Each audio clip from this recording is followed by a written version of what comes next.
Good morning everyone, welcome to the math station. This is JP sir. करते हैं question number first को solve. देखो question first क्या है, बेसिकली ट्रू फॉल्स है। ट्रू फॉल्स बताना है ये ट्रू है या फॉल्स है, और उसके साथ साथ रीजन भी देना है भाई साहब, क्यों है ये फॉल्स या क्यों है ये ट्रू, बता देंगे, सब कुछ बता देंगे।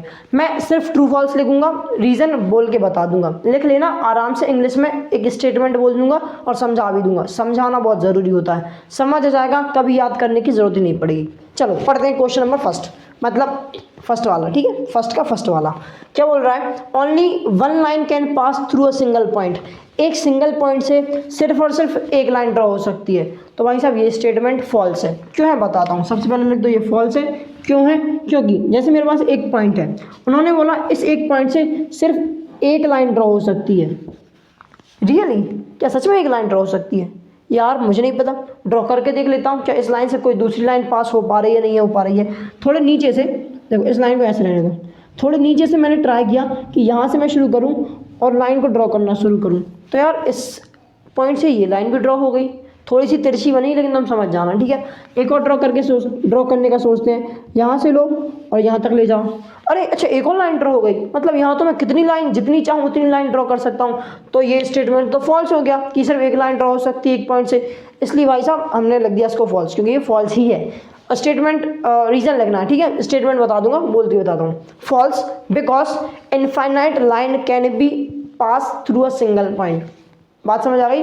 Infinite line can be pass through a single point. अच्छा, इसलिए ये स्टेटमेंट फॉल्स है। ये स्टेटमेंट जो दिया है वो फॉल्स है, और जो हमारा स्टेटमेंट मैंने बताया, मतलब रीजन क्यों बताया, वो रीजन बता दिया। क्यों बताया क्या, रीजन बताना ही था ना, इसलिए रीजन बता दिया। चलो अब second question. There are infinite number of lines which can pass through a two distinct point. इसका ही थोड़ा सा उल्टा है, बताता हूँ क्या है। आपसे बोला गया कि अगर आपके पास दो डिस्टिंक्ट पॉइंट हो, दो अलग अलग, डिस्टिंक्ट का मतलब होता है डिफरेंट या अलग अलग, दो अलग अलग पॉइंट है मेरे पास। उन्होंने बोला इन दो अलग अलग पॉइंट से पास होती हुई इनफाइनाइट लाइन जा सकती हैं। अच्छा, अगर इन दो पॉइंट से मैं लाइन ड्रॉ करता हूँ तो यहाँ से इनफाइनाइट लाइन ड्रॉ हो सकती है, ऐसा ये बोल रहे हैं। करके देखें। चलो ये तो एक डायरेक्शन में हो गई, अब कोई दूसरी डायरेक्शन में करते हैं। यहाँ से शुरू करें, दूसरी डायरेक्शन में ड्रॉ करने की कोशिश करते हैं। ये लाइन पास होती नहीं होती देखते हैं। अच्छा, ये लाइन मैंने ड्रॉ करी, इस वाले पॉइंट से पास नहीं हो रही। एक और लाइन ड्रॉ करके देख लेते हैं क्या दिक्कत है। थोड़ा सा यहाँ से करके देख लेता हूँ, ये भी नहीं हो रही पास। थोड़ा पास लेके देखते हैं, थोड़ा सा पास लेके देखते हैं। अरे यार ये भी सिर्फ इसी पॉइंट से हो रही है, उस वाली पॉइंट से नहीं हो रही है। मतलब भाई साहब दो पॉइंट से, दो डिफरेंट पॉइंट से सिर्फ एक लाइन ड्रॉ हो सकती है। तो ये स्टेटमेंट भी क्या हो जाएगा, फॉल्स। क्या हो जाएगा यार, फॉल्स, क्योंकि ये बोल रहे थे कि भाई साहब दो डिफरेंट पॉइंट से इनफाइनाइट लाइन पास हो सकती है, लेकिन ये स्टेटमेंट तो फॉल्स है। तो हमने लिख दिया false because only one line can be passed through two different points या two distinct point। only one line can pass through two distinct points। बस भाई साहब थर्ड स्टेटमेंट देखते हैं क्या बोल रहे हैं। a terminated line can be produced infinitely on both side। ये हमारी है पोस्टुलेट नंबर 2। एक अगर मेरे पास टर्मिनेटेड लाइन है, उसको मैं दोनों साइड से बढ़ा सकता हूँ। बिल्कुल सही बात है, ट्रू स्टेटमेंट है ये हमारा, ठीक है। रीजन क्या लिख देना, पोस्टुलेट 2 लिख देना, ठीक है। और बताता हूँ कैसे लिखेंगे हम लोग। पोस्टुलेट 2 हमें ये बताती है कि हम एक लाइन को, बेसिकली ये पूरा का पूरा पोस्टुलेट ही है। हमारी पोस्टुलेट यही बताती है कि एक टर्मिनेटेड लाइन को आप लोग दोनों साइड से एक्सटेंड कर दोगे, और जब आप एक्सटेंड कर दोगे वो टर्मिनेटेड नहीं रहेगी, वो कौन सी हो जाएगी, वो लाइन बन जाएगी, मतलब इनफाइनाइट लाइन बन जाएगी। बेसिकली जो एक टर्मिनेटेड लाइन होती है ना, वो लाइन सेगमेंट कहलाती है आज के टाइम पे। उस टाइम पे टर्मिनेटेड लाइन कहते थे, अब लाइन सेगमेंट बोलते हैं। तो जब आप एक लाइन सेगमेंट को दोनों साइड से एक्सटेंड कर दो तो वो लाइन बन जाती है। वही हम रीजन लिखेंगे यहाँ पे, ये स्टेटमेंट लिख देंगे true because a line segment, या फिर ब्रैकेट में लिख देना line segment, a terminated line bracket line segment can be produce from both side to make a line, to form a line. हम एक टर्मिनेटेड लाइन को दोनों साइड से एक्सटेंड कर सकते हैं ताकि वो लाइन बन जाए। A terminated line can be extend from both side to form a line. Statement लिख लेना, रिवाइंड कर लिया करो, मैं बार बार नहीं बोलूँगा, ठीक है। चलो इस बार बोल रहा हूँ, अगली बार से नहीं।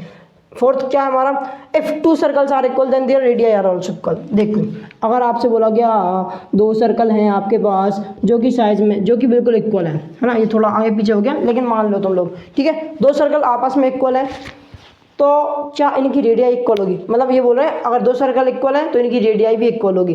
तो ये स्टेटमेंट ट्रू है, तुम लॉजिक से सोच सकते हो। रीजन लिख देंगे हम क्यों। देखो अगर दो सर्कल अगर इक्वल तो दोनों के साइज भी इक्वल होंगे, एरिया भी इक्वल होगा, साइज भी इक्वल होगा, सीधी सी बात है।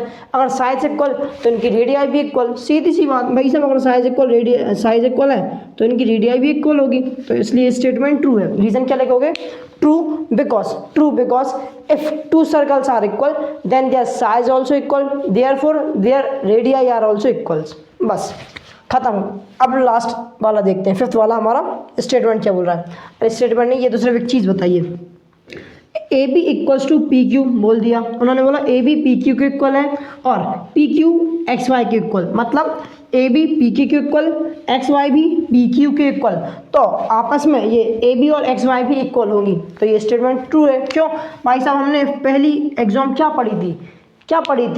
पढ़ी थी, things equal to the same thing are equal to each other.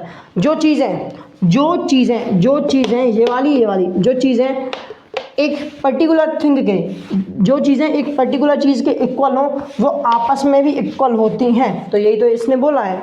बस भाई साहब, तो हम लिख देंगे कैसे, वो एग्जाम लिख देना, true because things equal to the same thing are equal to each other.